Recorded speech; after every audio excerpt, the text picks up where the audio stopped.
like all things, the law of the universe is if you get excited about something and think it's going to be fine, it never is. So I'm hopeful here, but just had to go and run my mouth, get overly excited.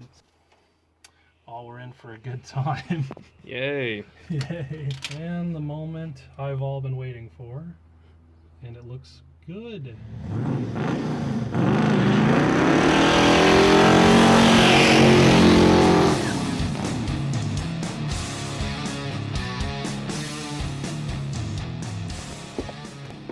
Yeah.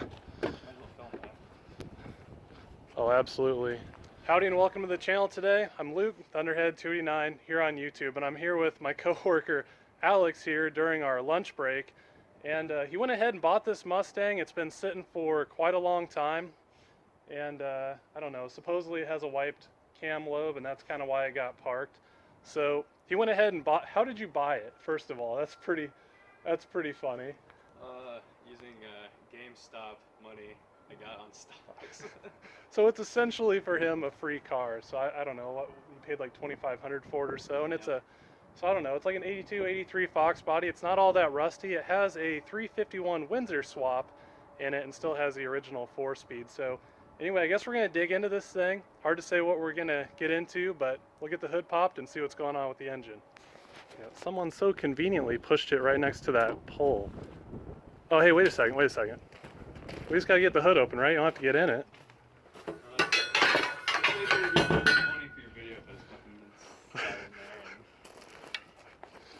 Here, open the door and pull the hood prop with that thing. I bet you can do it. If you can get the door open. That's great. Oh yeah, nice. Oh no, your paint, it's so nice. Oh my god, my paint. Is it gonna work? Well, don't pull on the, oh, that works. Hey. I was like, gee whiz, don't pull the dash plastic off. Like all Fox bodies, the door's shut immaculately. This is a T-top car, which is pretty amazing. It's been sitting out here for quite some time and it's never leaked, and we've had a lot of rain. So let's see this thing here. Help me out with the hood prop. That definitely looks like a 351 Windsor. Kind of some pretty aggressive hackery. Someone put a new radiator in it, but I don't see any cooling fan. I can't remember the story. It looks like the heads were very recently boiled, but they're pretty, well, not that rusted up really for being bare. I don't know, I kind of wonder if they installed this engine, got it all set up, went to break in the cam or whatever, had like maybe an insufficient cooling system. This looks pretty, oh, that's nice. Looks like the valve cover bolts are already out. You want to see if you can pull that valve cover off? I can't remember. Does it have, well, there's a push rod and rocker arm in the passenger seat, so that kind of fits with the narrative. Oh yes, the 1,000 hoses of doom on the old Foxbody. It looks like old school 351 Windsor cylinder heads with the guided rocker arms, press-in studs, but it's real clean, you know, like it's been boiled. Not too loose. I assume that's obviously the bad cylinder. I guess we need to find a bucket and drain the coolant. It's time to pull an intake manifold. So what we did find is one of our R&D pieces. It's a clear Ford valve cover that we were working on doing at our job here. So I don't know, that'll work just fine. It's probably a little less clear now. Yeah. It's fine. It's fine. Oh, look at that. Mint. Beautiful. There you go. Is that even coolant or is that rust water?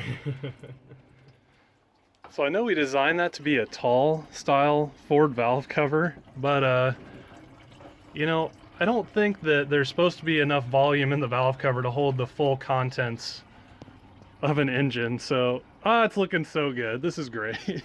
Let's get a look at what that stuff looks like. It looks disgusting.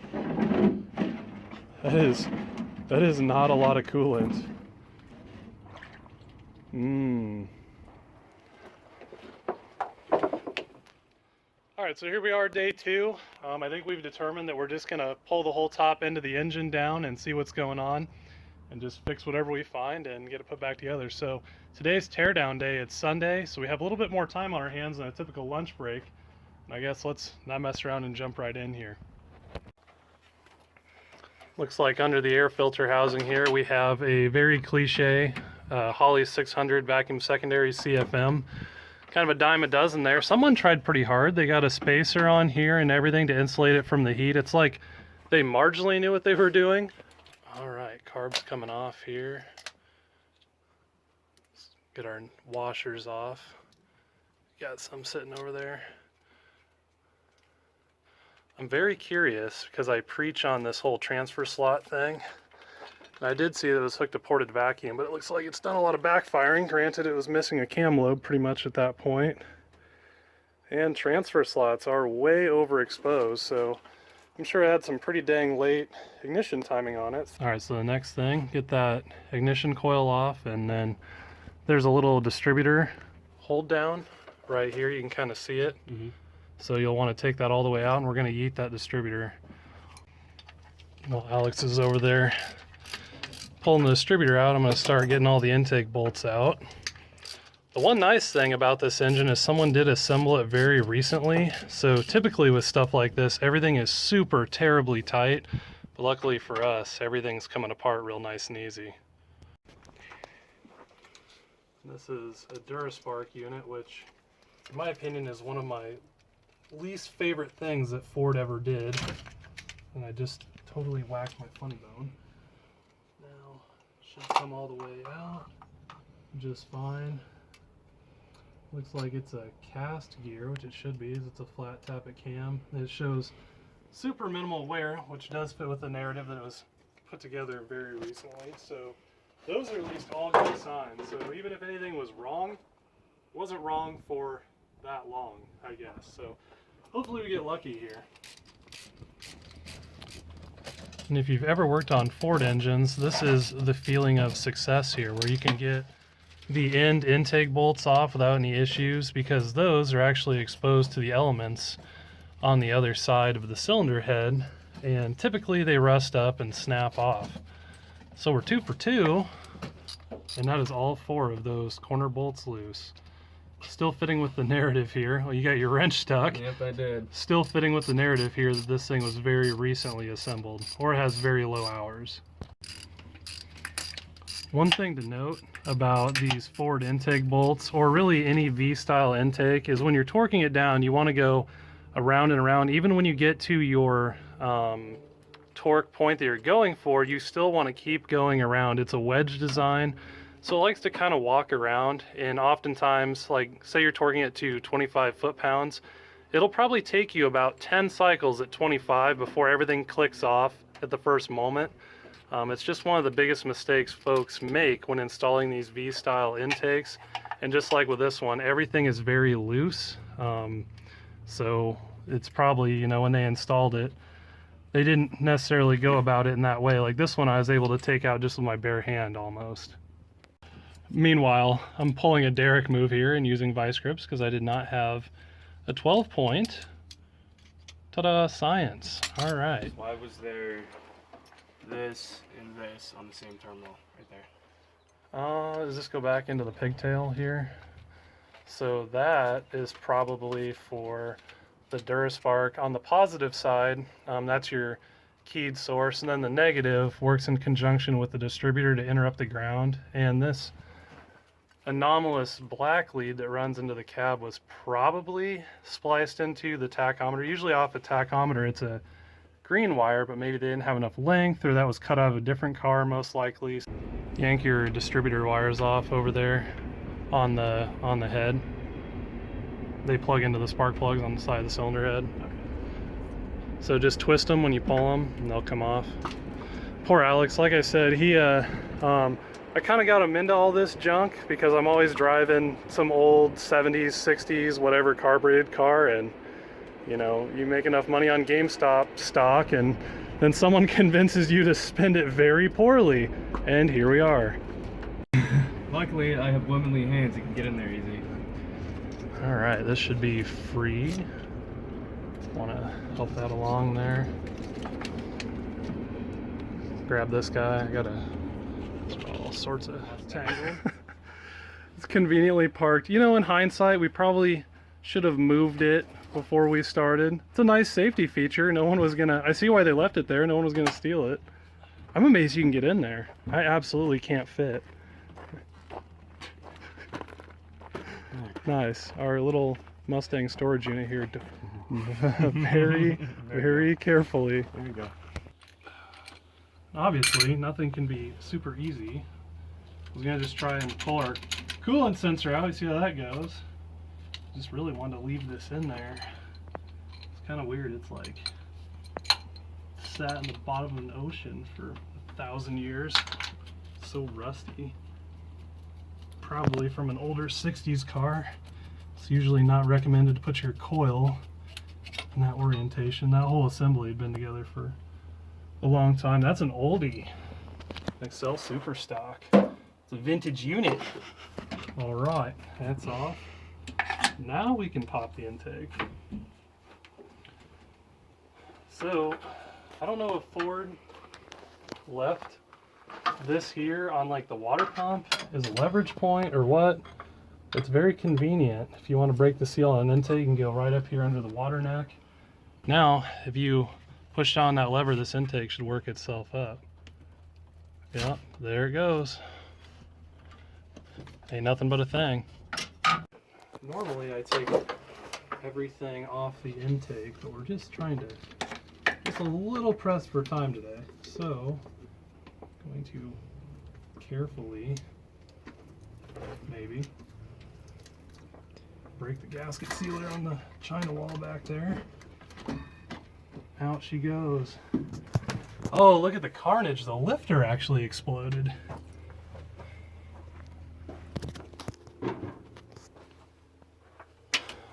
So typical flat tappet hydraulic lifter unit there is completely confetti. Oh, are we going to get lucky and be able to get it out? This is one of the biggest things I was worried about. Oh, check that out. Dude, so remember when we looked at the valve adjustment and it was way, way, way wrong? Mm-hmm. I mean, that's clean. That's not peened over at all or anything. Huh. I wonder if that lifter just exploded. It's hard to say, because this one's loose too. But look at all that lifter carnage in there. But that was seriously what I was worried about, being able to pull that lifter out, because usually when you wipe a lobe, you know, it smushes the back side of the lifter over and you're just completely out of luck. That was very convenient. These are actually the rockers that you're supposed to torque down. These are the weird year, where it's like a shoulder. You can always tell because the rocker nuts are loose, as opposed to being like a locker style nut. Ford did some weird stuff with valve train over the years. Let's see if we can get lucky and get that other one out. I'll check it out. That one's completely confetti also. Oh, wow. Probably can't see it from that angle, but it's all half exploded. You can see, where's my finger at? Right down in here. You can see part of the lifter and the push rod's all sideways. I'm really glad we didn't try and run this. That would have been very bad. Come on, here we go. See if, are we gonna get lucky on a second one? Come on, fingernails. Okay. And they look really good. If we pull them all out, this might have just seriously, this might have actually just been a case of misadjusted valve train. Maybe they were trying to set preload and these are torque down style, but they're confusing as they're studs. So, I mean, it's looking pretty good. I mean, the cam lobe probably is not all whacked out. I'm probably gonna eat my words. We'll cross our fingers, because then we don't have to do a cam swap. I'm glad I didn't make you pull the whole timing cover off. All right, so I'm gonna go grab a magnet and try and get all these metal shavings and filings out of the lifter valley here. And Alex, what do you say? You want to pull that valve cover on that side, and then we're just gonna fully disassemble our valve train and try and get all of our lifters out. But Like I said, I'm glad we didn't take any of the front of the engine apart because we honestly might not need to. Hopefully I can get a look down at those, at the cam lobes there, and they're all right. Look how loose all of these are. It takes zero effort almost. This one's compressed under a valve, so that's a false narrative there. Oh, now this one's decent here. These first two, I literally went whoop, and they just came right off. So who knows what went on here. Probably adjusted things at the wrong time. I'm very curious. I'll bet you a gas station burrito that this push rod is completely bent. Maybe we should like actually go eat normal food for lunch. Boy, watch your head there, mate. How's all that wiring treating you over there? Oh, I love it. Just imagine if it was a modern car. Fuck, man. Nope, don't want to get that dirty. But... All right.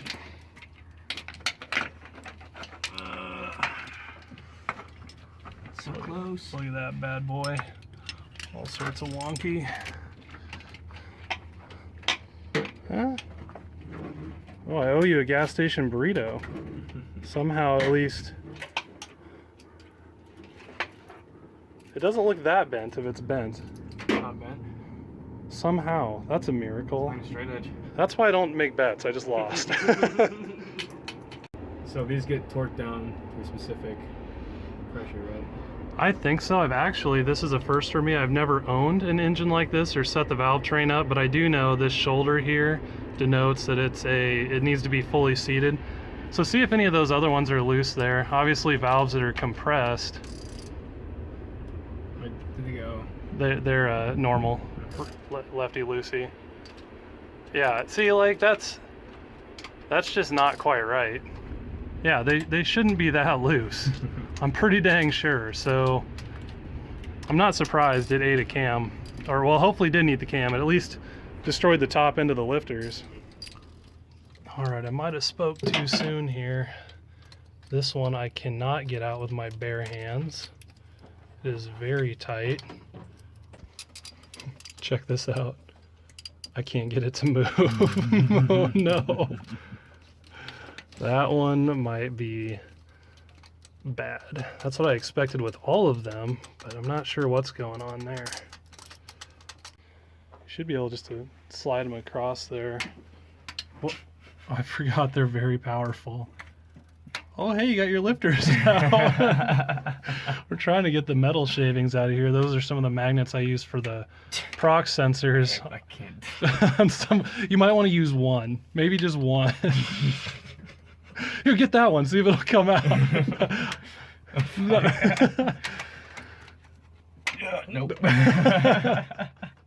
Oh yes, one is much better. I don't think we have a vacuum here. That works. All right. You can see I've partially shattered that lifter already, which I don't want to do that to the whole thing, as then I'm completely out of luck. Notice how clean this engine is. You know, we're still fitting with the narrative that it was a very fresh rebuild. Like all things, the law of the universe is if you get excited about something and think it's going to be fine, it never is. So I'm hopeful here, but just had to go and run my mouth, get overly excited. So I think if I can just induce some sort of a spin and pull up at the same time, just maybe. Is it rotating or is it no, it's just sliding my vice grips. That's awesome. Obviously I can't grab on too tight with the vice grips because it's hardened and circular. So it's just gonna shatter into 1,000 shards. Maybe. Come on, just turn.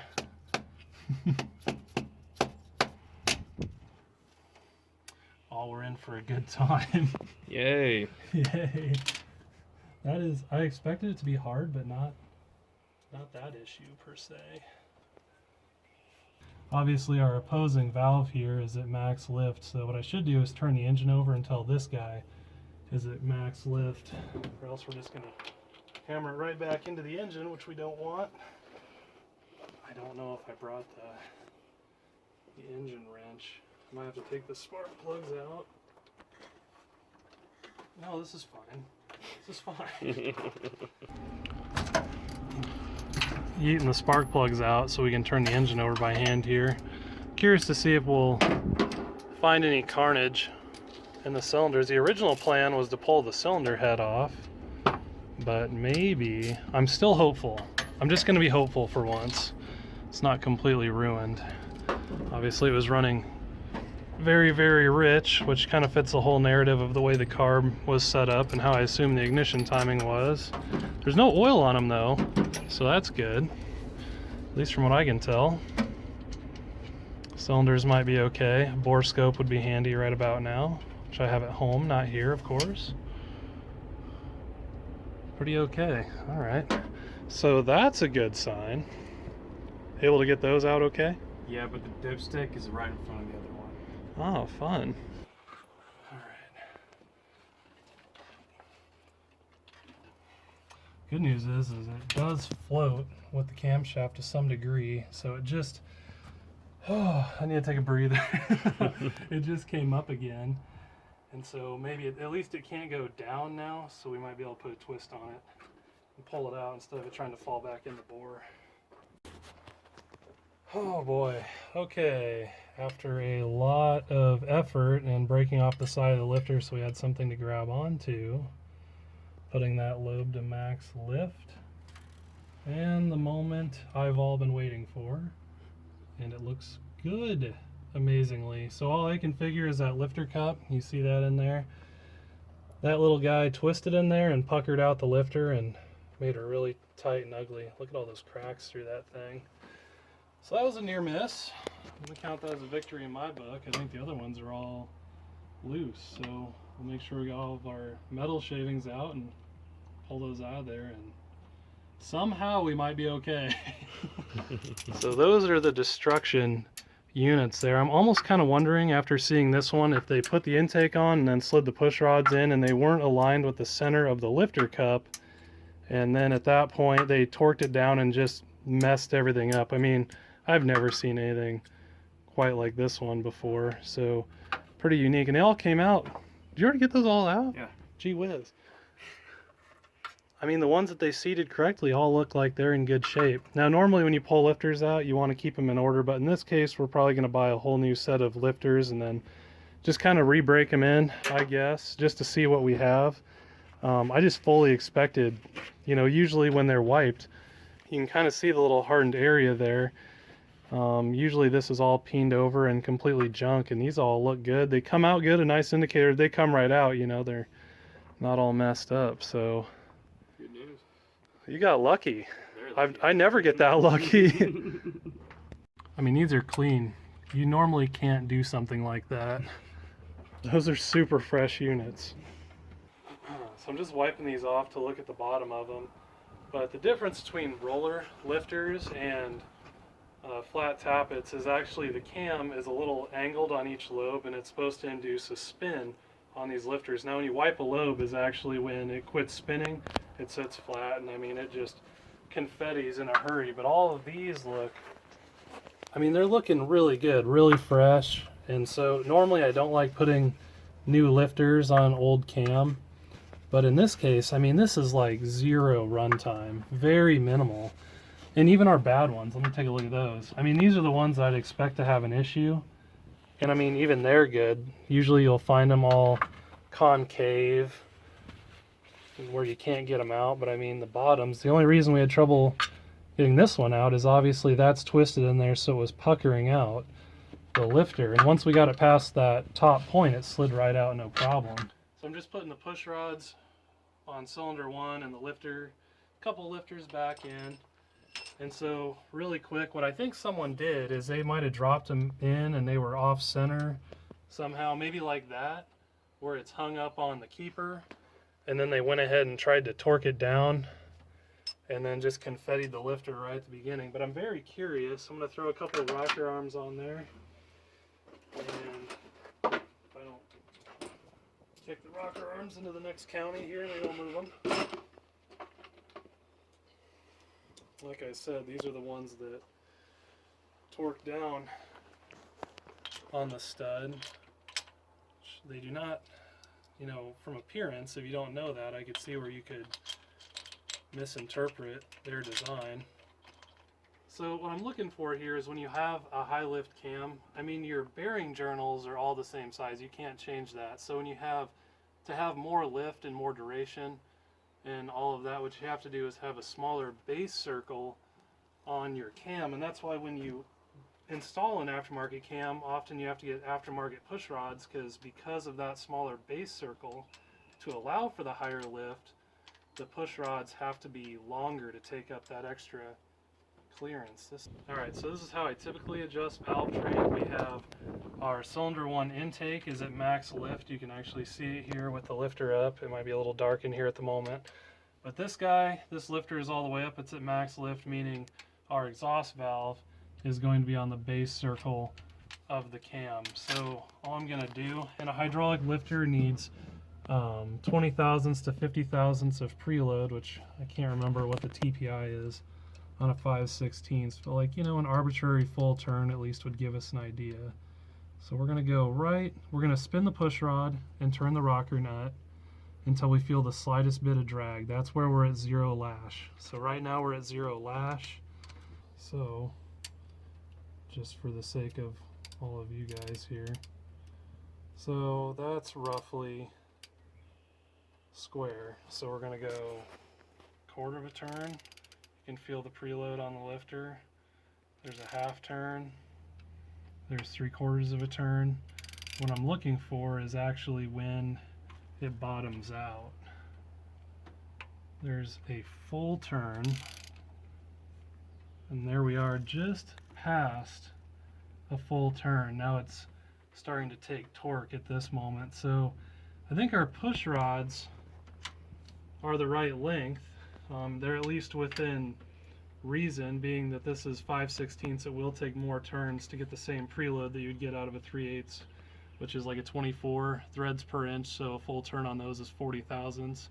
I can't remember offhand what 7/16 is, but you know, that seems within the realm of reasonability for lifter preload and with our push rod length and everything. So I think that's good.